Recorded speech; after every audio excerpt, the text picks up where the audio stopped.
کیا مردہ قبر میں ہماری آواز سنتا ہے؟ مردہ قبر میں آواز سننا، ہوں زندہ سویا ہوا ہے آپ کے سامنے، ہوں وہ آپ کی آواز سنتا ہے؟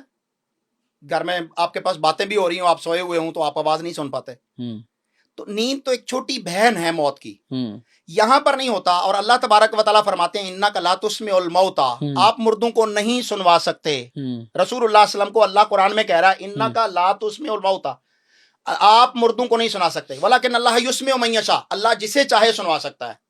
تو اللہ رب العالمین جب چاہے جس کو چاہے وہ مردہ ہو، چاہے وہ بے جان ہو، پہاڑ ہو، کوئی بھی چیز ہو، وہ اللہ سنانے کیونکہ پہ وہ ایک قادر ہے. حدیث ہے نا کہ جب آپ کسی مردے کو دفنا کے واپس جاتے ہیں تو آپ کو کم از کم اتنی دیر قبرستان میں بیٹھنا چاہیے جتنا اونٹ کو ذبح کر کے اس کے گوشت بنانے جتنا ٹائم ہوتا ہے. صحیح حدیث ہے، صحیح حدیث ہے نا یہ؟ ہے. تو یہ کیوں ہے حدیث؟ کیا وجہ ہے اس کی؟ کیوں آپ وہاں بیٹھنا پر چاہیے؟ بیٹھ کر اس بھائی کے لیے مغفرت کی دعا کریں گے، اس کے لیے استغفار کریں گے، اس کی گناہوں کی بخشش کی دعا کریں گے، اس لیے یہ حکم ہے. اچھا، یہ اس لیے نہیں ہے کہ وہ قبر سے مانوس ہو جائے مردہ؟ اللہ اکبر کبیرہ. اس لیے نہیں ہے یہ بھائی وہاں پر بیٹھ کر آپ مغفرت کی دعا کریں گے، یہ باقاعدہ حدیث میں اچھا، موجود پھر ہے. ہم قبرستان میں جاتے ہیں، نبی پاک صلی اللہ علیہ وسلم سے بھی ثابت ہے السلام علیکم یا اہل القبور، جی. تو اس کا جواب دیتے ہیں مردے؟ آپ کو کہا گیا ہے کہ آپ نے جناب ان کو سلام کہنا ہے. رسول اللہ صلی اللہ علیہ وسلم کی اس حدیث میں یا کسی اور حدیث میں تو یہ جواب نہیں ہے کہ وہ آپ کو جواب دے رہے ہیں. آپ قبرستان جاتے ہیں ماشاءاللہ، ہم بھی جاتے ہیں، کیا آپ نے سلام دیا ہو کبھی آج تک کسی مردے نے آگے سے جواب دے دیا ہو؟ وہ ہزاروں قبریں ہوتی ہیں، سینکڑوں قبریں ہوتی ہیں، کسی ایک نے آپ کو جواب دیا ہو سنا ہے کبھی؟ نہیں نا.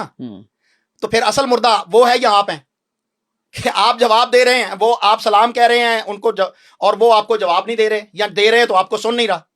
تو بھائی یہ غیب کی خبریں ہیں، یہ برزخ کا معاملہ ہے. مجھے اور آپ کو شریعت نے جتنا بتایا اس پر ایمان لانا فرض ہے. ایگزیکٹلی، میں بھی یہی کہنے لگا تھا اللہ کہ یہ غیب کی چیزیں ہیں، یہ برزخ کی چیزیں ہیں، اس کے اوپر ہمارا دو ٹوک موقف نہیں ہونا چاہیے. جتنا شریعت نے بتایا اس پر دو ٹوک ہونا چاہیے، اس میں کمی اضافہ مطلب مرضی نہیں ہے. اگر آگے سے مردہ وعلیکم السلام کہہ رہا ہے، میں اس کو نہیں سن پا رہا، کوئی اور مخلوق اس کو سن رہی ہے، اور میں کہوں جناب یہ تو کفر ہے، یہ سمجھنا بھی تو ٹھیک ہے. پہلی تو بات یہ کہ بھائی مجھے دلیل کس نے دی ہے؟ میں تو وَمِن وَرَائِهِم برزخ، میں تو اس برزخ کو مانتا ہوں جس کو اللہ کے رسول صلی اللہ علیہ وسلم نے کہا کہ وہ آڑ ہے. اس کے معاملہ میں تمہیں نہیں پتا. قبر میں ثواب بھی ہوتا ہے، عذاب بھی ہوتا ہے، مجھے تو نہیں سنائی دیتا. آپ فرماتے ہیں کہ اگر آپ کو سنا دیا جائے تو آپ اپنے مردوں کو دفن کرنا چھوڑ دیں، آپ شہروں کی آبادیاں چھوڑ کر جنگلوں میں بھاگ جائیں. تو وہ ایک برزخ کا معاملہ ہے، ہمارے علم میں نہیں ہے. شریعت نے جتنا مجھے گائیڈ کیا میں اس کا پہرے دار ہوں، اس کے آپ تک پہنچانے کا بھی ذمہ دار ہوں. اچھا، وضو کرنے کا طریقہ ذرا بتائیے پلیز. سورۃ المائدہ میں اللہ تبارک و تعالی نے وضو کا طریقہ بیان کیا ہے کہ اذا قمتم الی الصلاۃ فاغسلوا وجوہکم وایدیکم الی المرافق. ترجمہ کر دیں، ترجمہ پلیز. اے ایمان والو، جب تم نماز کے لیے کھڑے ہو تو اس وقت تم وضو کر لیا کرو. وضو کرتے وقت آپ اپنے چہروں کو دھوئیں گے، ٹھیک ہے، ہاتھوں کو دھوئیں گے اپنی کوہنیوں تک، سر کا مسح کریں گے اور پاؤں کو دھوئیں گے. تو یہ تو قرآن نے اجمالاً بیان کیا. رسول اللہ صلی اللہ علیہ وسلم نے اس کی باقاعدہ پریکٹیکل کر کے تشریح کر کے آپ نے صحابہ کے سامنے، امت کے سامنے رکھ دیا. آپ سب سے پہلے پانی لیں گے اور دائیں ہاتھ کو 3 دفعہ دھوئیں گے، بائیں ہاتھ کو 3 دفعہ دھوئیں گے، ٹھیک ہے. اس پہنچے تک، یہاں تک جسے ہم گٹ بھی کہتے ہیں پنجابی میں، یہاں تک آپ جو ہے وہ اپنے دونوں ہاتھوں کو اچھی طرح سے 3 مرتبہ، زیادہ سے زیادہ 3 مرتبہ آپ مل کر انہیں دھوئیں گے.